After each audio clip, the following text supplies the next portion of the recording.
To my channel. It's your girl, That's the Taco. If you are new to this channel, welcome over here. We usually like to talk about cartoons or anything having to do with animation because I wholeheartedly believe that animated characters are way better than actual human beings, but it's my channel, so I get to make exceptions to the rules. First, let me start off by saying Merry late Christmas, Happy almost New Year. I know that I should have done a Christmas video because it's Christmas themed and but I was too lazy and I was spending time with my family. But it doesn't mean I didn't think about y'all, and I'm gonna tell you about a movie. So, like I said in the beginning just a few seconds ago, I usually talk about cartoons. I talk about anime, I talk about anything animated. But for this one exception, which I think I might make a series, we're gonna call this series Just Cause They're Black. Like, there will be times where I will review movies or TV shows that just have enough diversity, like prominent black characters, decent representation for black people, especially young black girls. So I'll do reviews on them and give you guys my opinions on that because, well, just because they're black. That's the only time I will ever review actual human beings. Let me support the black people, let me support black cast and all that stuff. So that's my part. That is my goodwill for this year. So we're gonna start off with Jingle Jangle. So if you have Netflix, you probably have seen the trailer for Jingle Jangle. It's probably been pushed on to you in the top 10 within the past few weeks because Jingle Jangle literally took the world by storm. And by the world, I mean mainly like Black Twitter. And that is a beautiful thing. Love it. And here's what Jingle Jangle's about. It's literally just a cheesy Christmas movie with a majority black cast, and I love it.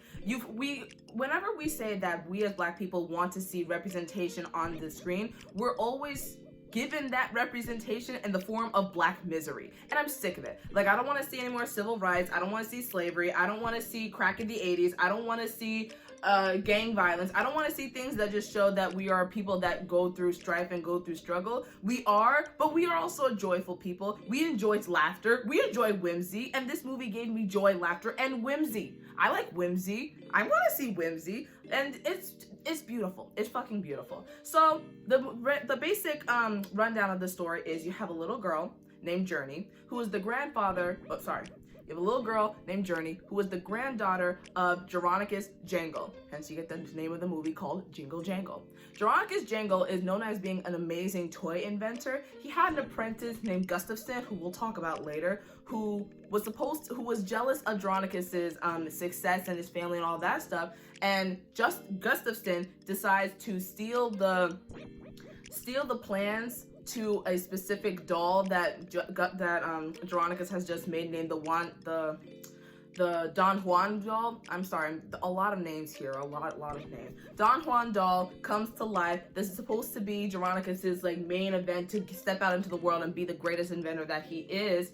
Gustafson finds this doll. The doll's like, hey, I don't want to be the only one. I want to be the only one in this world. I don't want to be mass produced. How about you and me team up, steal Jeronicus's portfolio and all of his inventions plans, and we can go build our own thing, and I get to stay being the only one. This stupid Gustafson believes the doll, turns away from Jeronicus, who had been, his mentor for all of these years, and, builds his own empire. Jeronicus, of course, finds out that Gustafson was the one that stole his ideas, and he's crushed. 1, thievery. 2, he couldn't prove that his ideas were stolen by Gustafson. So you imagine you're spending your life just seeing your enemy that stole all of your life's work, just building and building and building an empire, and no one believes you, and you're just sitting there in your house. More tragic things happen to Jeronicus, where he loses his wife, he loses his relationship with his daughter Jessica, who we'll get into a little bit later, and he just becomes a sad man who's lost all the joy in the world, and he loses his ability to invent new things, because inventing was his thing. That's pretty much the basic plot. The rest of the movie's amazing. And there are just some things in this movie that I really wanted to get into. So we're going to start off with talking about, what did I just put in here? We're going to start off talking about settings and costume design. I have a whole bunch of notes here, and I'm going to look down, and I'm not probably going to edit this out because I don't feel like editing a lot today. I really don't.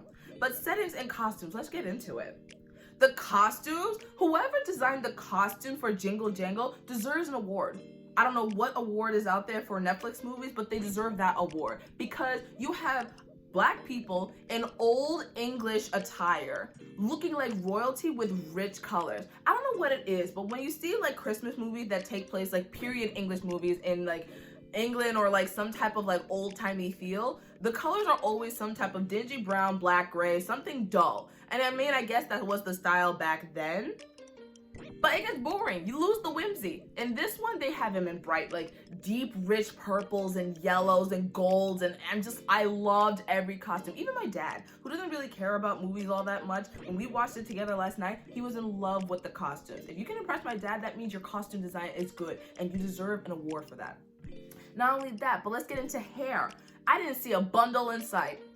And by bundle, I mean like, you know, the weave and the wigs. I did not see a straight hair in sight. Loved it. Loved it. Absolutely loved it. Like, the fact that you had so much 4C hair representation for everybody. You had the little girl rocking the frohawk. You had the mother rocking all types of updos. And you just see natural hair everywhere. I did not see one damn weave, and I loved it. Absolutely loved it. Absolutely loved it. We should have more of that. We should have more of that. I just loved it. And what I also loved about it is that it wasn't just like 4C hair that's short. It was 4C hair that was long and luscious to show these bitches we got length. We got length up in here in this community. We have length. We got length. We can do updos. We can do volume. We can do length. We have length. Another thing that I really enjoyed about this movie is that even though it's a Christmas movie and you know it's a Christmas movie, you don't have to hear about Christmas 24/7. Maybe this is just me, but what I enjoyed about this movie was that the whole theme of Christmas wasn't told through, oh, Santa Claus, oh, gift giving, oh, the spirit of Christmas, oh, Jesus. Like, you could tell it was a Christmas movie because they were bringing up toys. You can tell by the set design. You can tell by the fact that all of the music and just the whimsy around it was just like brought through the setting and the costumes. You didn't need to hear about Christmas. In fact, I think they only mentioned Christmas in the form of Veronica's having a deadline to make by Christmas Day. But other than that, you didn't need to hear anything about Christmas being shoved down your throat with Santa Claus and elves and all that stuff. Like, it was a nice, different, refreshing setting, I would say. Refreshing. You can tell it's Christmas without having to hear Christmas over and over again. I really enjoyed that. The other thing I liked was the choreography and the music. Music we'll get into a little bit later, but the choreography, energy. They gave me energy. They gave me all the energy in the world. Bravo to all the background dancers. I'm just sitting here like, ooh, I want to dance with y'all. Like, it was amazing. It was absolutely amazing. Is that it for setting and costumes? Yes. And going back to the music, we'll get back into the music. Love the music. The score was amazing. Absolutely. I think like John Legend was part of the score. I think he helped produce this movie. Loved it. Absolutely loved it. Absolutely loved it. Now to get into the characters. Our main character, Journey. Oh, love that little girl. May she be happy for the rest of her life. May that actress get gigs for the rest of her life. She could sing, she could dance, she gave me energy through the screen. That's what she gave me. She was an inventor just like her mother and her grandfather. And she was a smart kid who was good at STEM stuff, but she wasn't like a tomboy. I don't know what it is about movies having little girls or maybe just little black girls who are smart and inventing and, you know, into the STEM field, and they're somehow not girly anymore. And maybe this is not just for black girls, it's for all girls in general, but why do they always have to be some type of a tomboy? Just because they're doing something STEM related or like something more quote unquote masculine doesn't mean that they themselves have to have a masculine aura. I felt that Journey was just a strong girl, but she was still a little girl. She was still a girly girl, and I loved that. I feel like that gives girls, both black, white, everybody, a little bit of representation that you can be good at STEM and you can still love your dresses. You can love STEM, like the STEM field, and you can still, you know, just like carry yourself like a lady. I don't know. I really liked that about Journey. Edison's my son. He is my son. I have many children in my head. Edison's my son. He just screams black boy joy. He has such a cute smile with his crooked ass teeth. I love Edison. And I love that Edison is just like, I'm just gonna let Journey shine. I'm gonna sit in the background, but no, Edison, you shined in your own way too. And I need you to recognize that, my boy. Edison shined. Edison absolutely shined. Jessica, Veronica's his daughter and Journey's mother. Jessica deserves better. Jessica deserves better. Like, everybody in that family suffered after the whole incident with Gustafson stealing the designs, but Jessica really suffered. Imagine you lose your mother to being sick. First off, actually, no, let's retreat back. Your father, who is your idol, loses his designs that was going to make your family rich and wealthy. And if we're not talking, let's not pretend like rich and wealth isn't important, like it is. We're going to say it is in this case. You lose everything that makes your family wealthy. Your family business is going out and you're seeing less and less people come in. That's a lot of trauma for a child. Like Jessica's like, what, 10 years old when all of this is happening? And then afterwards, you lose your mother. You lose your mother suddenly, and that's terrible. And then with that, you would think, oh, my mother is gone, but I have my father who's my idol. He's going to be my rock and he's going to get me through this. Your father falls apart. Your father falls apart. Now, I understand that Jeronicus had his own issues in terms of like being crushed that he was betrayed by his apprentice, being crushed that his wife is gone. Absolutely horrible. I just wish that he had been there for Jessica, but I guess you need to have some type of like a plot in terms of like struggle and strive to overcome, like that's the point of movies. But Jessica deserved better. Jessica deserved better. Jessica deserved to have a father figure that was there mentally to help keep her grounded and not make it feel like it was her fault that everything went wrong in his life. That was what she brought up at the end of the movie. Like, are you sorry that you made me feel like I did this and that this was all my fault? You were supposed to give this little girl the world, remember? And now this little girl turns into a grown woman who has so much problems with you in terms of like not being able to trust that she can, you know, have you by her side and all that things. But so Jessica deserves better. Jessica deserves better. She deserved better. Jeronicus, we already talked a little bit Jeronicus. Jeronicus deserved better. Jeronicus should not have been betrayed like that. But again, you need turmoil within a movie to keep it going. He should, even though he was having the thing is, the turmoil should have stopped at having to defeat Gustafson. It should not have spread down to Jessica. Jeronicus, you were a father.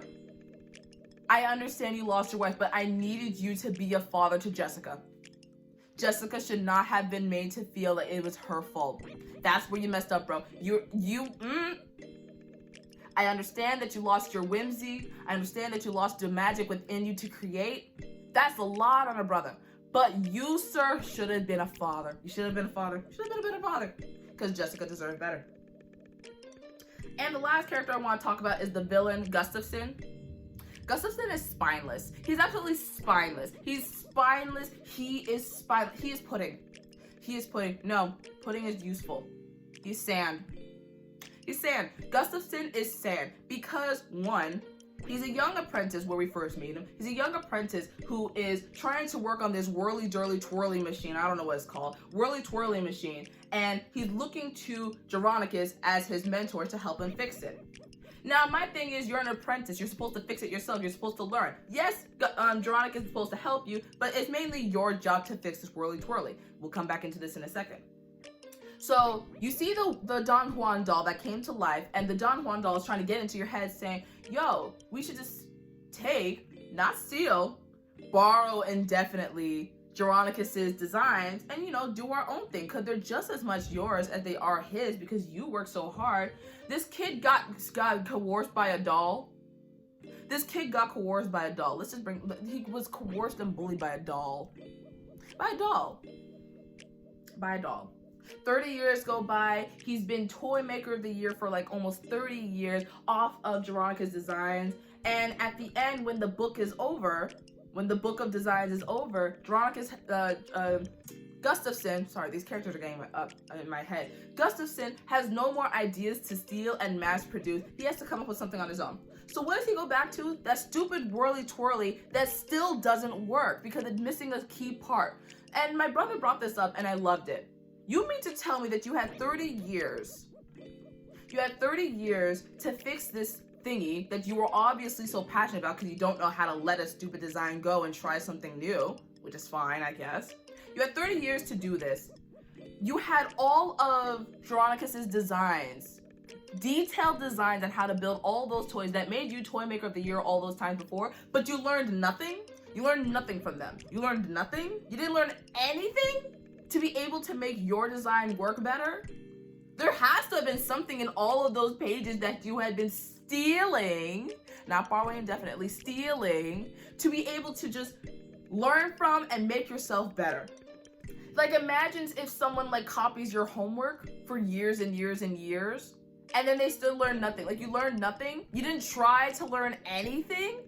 And now you're just gonna sit there like a fool, trying to steal more of Andronicus's design, which you'll see in the movie. You're trying to steal more just because you can't do anything for yourself. Spineless.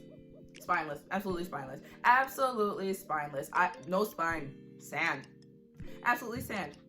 And you were being tormented by this stupid Don Juan doll. Like, there's a point in the movie where the Don Juan doll and Gustafson are talking, and Gustafson is like, I shouldn't have burns your schematic, because then I could have mass produced you, but you made me burn the schematics. A doll made you burn the schematics? A doll can't make you do anything. He's like 4 inches tall and made of wood. All you gotta do is hold a lighter to him and he's gone. I don't understand how Gustafson allowed himself to be tormented by a doll for all these years. He was tormented by a doll for all these years, learned nothing from all of the designs that he stole from Andronicus, and still gets salty that he lost in the end. Sir, you're a terrible villain. You didn't learn anything. You learned nothing. You learned nothing. So that was all the characters that I had to talk about. Now here, of course, no movie is perfect. There are some things that I did not enjoy, and there are just mainly 2 things. One, the postal worker lady. I found her annoying. I found her very annoying. I found her to be very entitled, disrespecting Andronicus by calling him Jerry. He keeps telling you that his name is Andronicus, stop calling me Jerry, and you just calling him whatever name you want. Didn't like that. And I also didn't like what she represented. The fact that they casted this postal worker lady essentially is like a widow who has a huge crush on Andronicus and is always trying to get with him. My thing is, lady, the man don't want you. And I didn't like that this lady was casted with a dark-skinned, overweight black woman. Because for some reason, and I've seen this numerous times in all types of movies, where you have overweight women, you have dark-skinned women, dark-skinned, overweight women being put into the when it comes to them finding love, it's always put into the setting of she's desperate for love, she can't find nobody else, she wants him so bad, she's gonna let him know that she wants him bad. No, ma'am, you are the prize. Let Andronicus find you. The sperm seeks the egg out. You don't have to go find him. You don't have to go find him. You don't have to go constantly chasing his tail and showing your level of thirst to him every single time you come across this man. That's the one thing that I didn't like. I didn't like that you had a dark-skinned, overweight woman representing the whole thirsty black woman, overweight woman can't get a man trope, and she has to constantly chase her man, or I didn't like that. That part I didn't like. So in terms of representation, I didn't like that part. But a lot of other things they did right. Like, they had wonderful dark-skinned women representation, natural hair representation. No movie is perfect. We have lots of things to work on, but we're gonna get better. This is a great first step. But I just didn't like that postal worker lady. She needed to go. She needed to sit down. And the last thing, it's a very tiny detail, and it's probably just a me thing. This is a me issue. Comment down below if you feel like this was an issue for you. The little Afro beats, there's a little clip of the movie that had been going around on Twitter and Instagram of like the little snowball fight between Andronicus and Journey and all the people in the town. Such a cute snowball fight. And what was viral about it is that they had like a little bit of a dance sequence in there that was to Afro beats music. Now, again, this is probably just a me thing, but when it comes to me and hearing music, I don't want to hear today's music in a movie that's supposed to, like, you know, entrap me in a fantasy. Like, what was the name of the song? I think it was like called Asu by Bisa Kije. I can't pronounce the name. I'll just type it down below. But you have this movie that's this whole old English vibe. You have black people having whimsy and just, like, you know, their own score. They had a really great musical score for the movie specifically. I don't know why you had to shove that little 2020, 2019 reference in the movie with that scene. It completely took me out of the fantasy. I was like, wow, fantasy. Oh, an Afrobeat song. And I'm not saying don't have an Afrobeats vibe, absolutely. But find an Afrobeats person to make a specific song for that scene. Then they can do their little dance sequence, and, you know, Forrest Whitaker tried his best with his dance. You know, he did a little jig, but the man's old, so he don't need to do that much. The dance was cute. I just didn't like the song choice because it completely took me out of the fantasy. Like, Davido is probably somewhere out there. He could have done it for you. He could have done it for you. You did not need to have a song that's already mass produced, because now whenever I see that scene, I'm thinking TikTok. I'm thinking Instagram videos that went viral. I'm not thinking whimsy. I'm thinking, oh, social media. That's just me. That's just a me thing, me being particular. But other than that, everything else I really enjoyed. Loved everything. The pacing was amazing. The cast was beautiful. The choreography was amazing. I loved everything about it. And I feel like this is one of those movies that I feel can be shown to people every single year. I have a lot of movies from Netflix, like the Netflix Christmas movies, that I feel like I can watch every year. Like Klaus is another one of them. Love it. Love Klaus. If you haven't watched Klaus, watch Klaus. But Jingle Jangle absolutely will be in my repertoire next year, and I'm looking forward to Christmas again. Hell, I might even watch it again this week, because why not? Why not? Sometimes I want to feel whimsy. And that's what this movie gave me. It gave me black whimsy. Black joy. Not suffering, joy and whimsy. That's all I have in this video today. Please comment down below what your thoughts were on Jingle Jangle if you watched it, and I shall see you in the next video. Bye!